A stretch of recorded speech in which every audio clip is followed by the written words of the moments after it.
Bismillahirrahmanirrahim. Allahümme salli ala Muhammed ve ali Muhammed. Allahümme əccəl vəliyyəkəl fərəc. Məkasib kitabında qeybət bölümündən 21-ci dərsi oxuyuruq.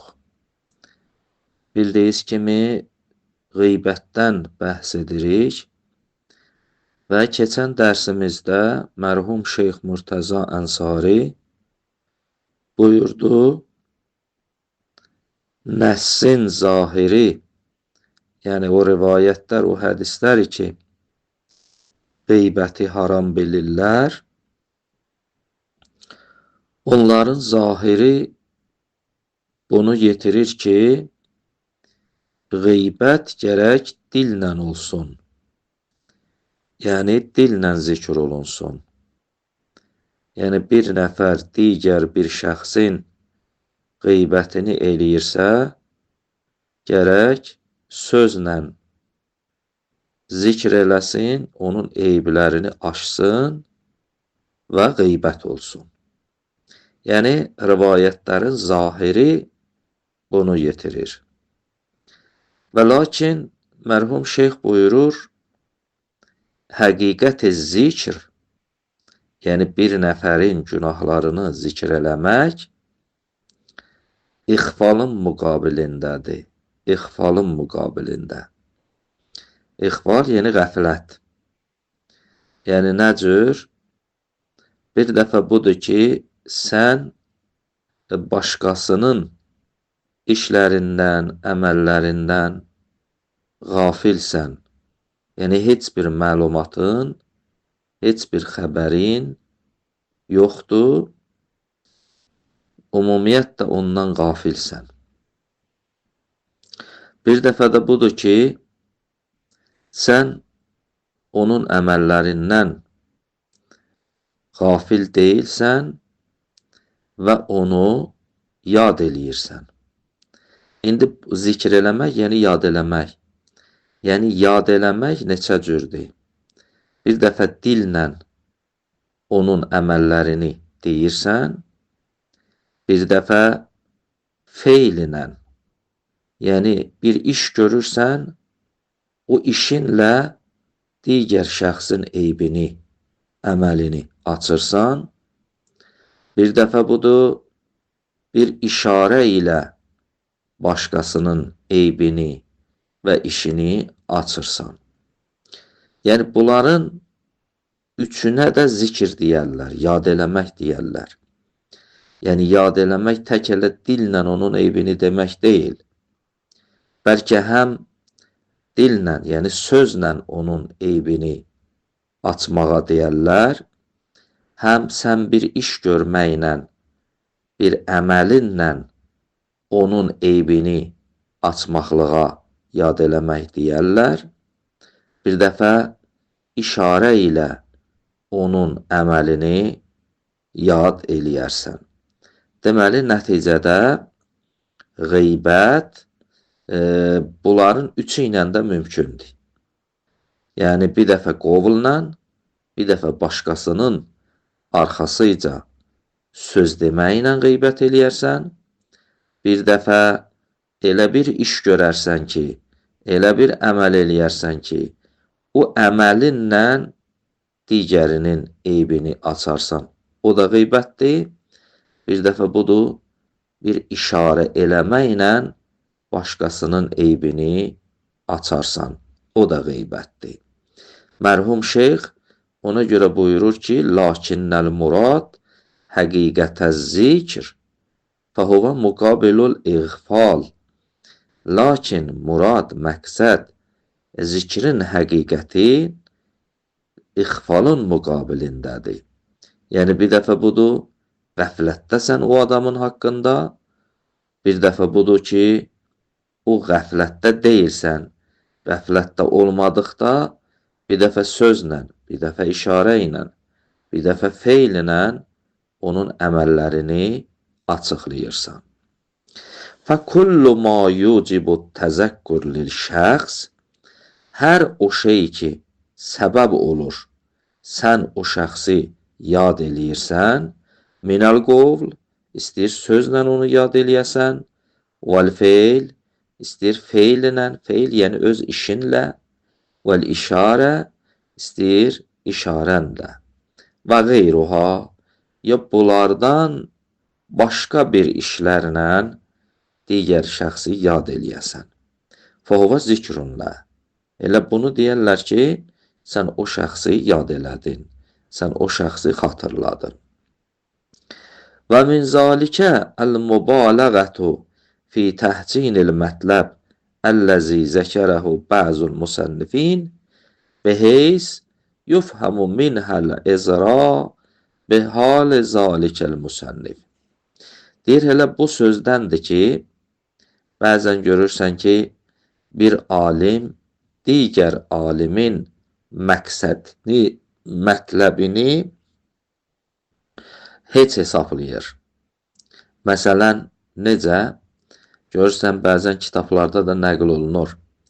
Bir alim nəql eləyir, deyir ki, məsələn, bu məsələdə filan alimin nəzəri budur, amma o nəzər düz deyil. O nəzəri rədd eləyir. Görən bu qeybətdir ya yox. Sən alimlərin özündə elə bizim alimlər kitablarda görsən nəql eləyirlər. Tutalım bir məsələni götürürlər, o məsələni isbat eləmək üçün digər alimlərin rəylərini gətirirlər və o alimlərin rəylərini bəzən rədd eləyirlər. Yəni, qəbul eləmirlər. Bu, o alimlərə nisbət qeybətdirmi? Xüsusən mühazirələrdə görürsən, müctəhid çıxır, mühazirə söyləyir. Mühazirə söyləyəndə, məsələn, deyir ki, filan alim bu məsələdə bu rəyi deyibdir, filan alim bu rəyi deyibdir. Təbii ki, o öz rəyini sabit eləmək üçün digər alimlərin rəylərini inkar eləyir və onları zəiflədir və öz rəyini deyir. İndi onların rəylərini zəiflədəndə, rədd eləyəndə görən onlara nisbət qeybətdir, yoxsa qeybət deyil. Burada mərhum şeyx buyurur ki, baxır necə rədd eləyir, hansı sözlə rədd eləyir. Elə bir söz var ki, desə, onda qeybət olar. Elə bir söz var ki, desə, onda qeybət olmaz. İnşallah onları misal olaraq vuracaq. Deyir və min zalikə, elə bu bəhsə görədir ki, əl-mübalağa fi təhcinil mətləb. Bəzən görürsən ki, mübalağa eləyiblər bir mətləbin təhcinində. Təhcin yəni onun rəddində. Əlləzi zəkərəhu bəzul musannifin beheys yufhamu. Belə ki, anlaşılır ki, minhəl ezra bihali zalikəl musannif. Artıq həmən müsənnif, həmən o rəy bildirən, o kitabı yazan, o alimə artıq tuhindir, artıq ona belə de kiçiltməkdir. Məsələn, nə kimi? Fə innə qovlək innə hazəl mətləb bədihiyul butlan. Məsələn, sən bir dənə alimdən bir söz, bir rəy nəql eləyirsən və deyirsən ki, həqiqətdə bu mətləb bədihiyul butlandır. Yəni, bu mətləbin batil olmaqlığı zəruridir. Yəni, artıq bu mətləb batil bir fikirdir, filan alim deyibdir. Əgər belə dersən, ta'rizun li sahibihi, onda sən onun sahibini artıq o məqsədin, o mətləbin sahibini sən kiçiltdin. Yəni, mənası budur ki, bi'ənəhu la ya'riful bədihiyyat. Yəni, o alim o qədər anlamazdı ki, artıq o bədihiyyatı, zəruriyyatı anlaya bilmir. Bu özü tohindir, bu özü o alimə, belə deyək, hörmətsizlikdir və qeybətdir. Niyə? Artıq sən onu bir vəziyyətə saldın ki, yəni o anlamazdı, o məsələni anlamır. Bə'ənəhu la ya'riful bədihiyyat. Bədihiyyat yəni zəruriyyat, yəni aydın, aşikar olan bir şey. Əgər bir nəfər aydın, aşikar olan bir şeyi bilmirsə, deməli ona nöqsandır. Əgər belə desən, bihazə, innə hazəl mətləb bədihiyyul butlan, məsələn, bu məqsəd, bu mətləb, bu söz batil olmağı zərulidir ki, filan kəs deyibdir.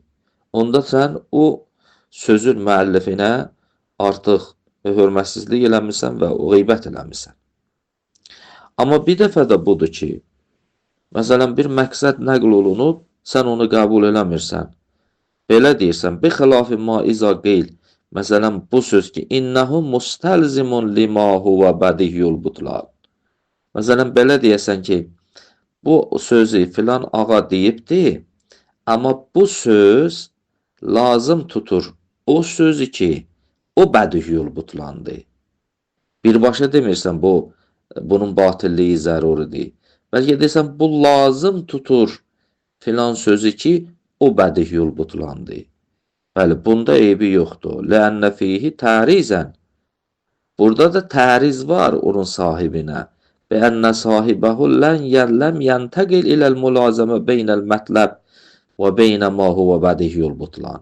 Və lakin burada belə ələ gəlir ki, yəni bu sözün sahibi bu sözlə o bədiyyul butlanın arasındakı olan mülazəməni bilməyibdir. Yəni, bu nöqtəyə gəlib çatmayıb ki, bu sözü ki, mən deyirəm, bu lazım tutur o sözün zəruri batil olmağını. Deyir, hə, bu mümkündür. Bu nöqsan deyil sahibinə. Məsələn, mümkündür, sən deyəsən ki, bu söz lazım tutur filan şeyi, mən deyəm ki, xeyr, bu lazım tutmur. Bu rəydir artıq. Yəni, burada nöqsan deyil. Və ləəlləl mülazəmə nəzəriyyətun. Çünki burada mülazəmə nəzəridir. Sənin nəzərində mülazəmə mümkün olar, mənim nəzərimdə olmaz. Onda bu artıq o şəxsə tohin deyil, o şəxsə qeybət eləmək deyil. Bunu demək olar. Ona görə də fərq eləyir. Bəzi sözlər var, onları desən qeybət olar. Bəzi sözlər var, onları desən qeybət olmaz. Elhamdülillah Rabbil aləmin.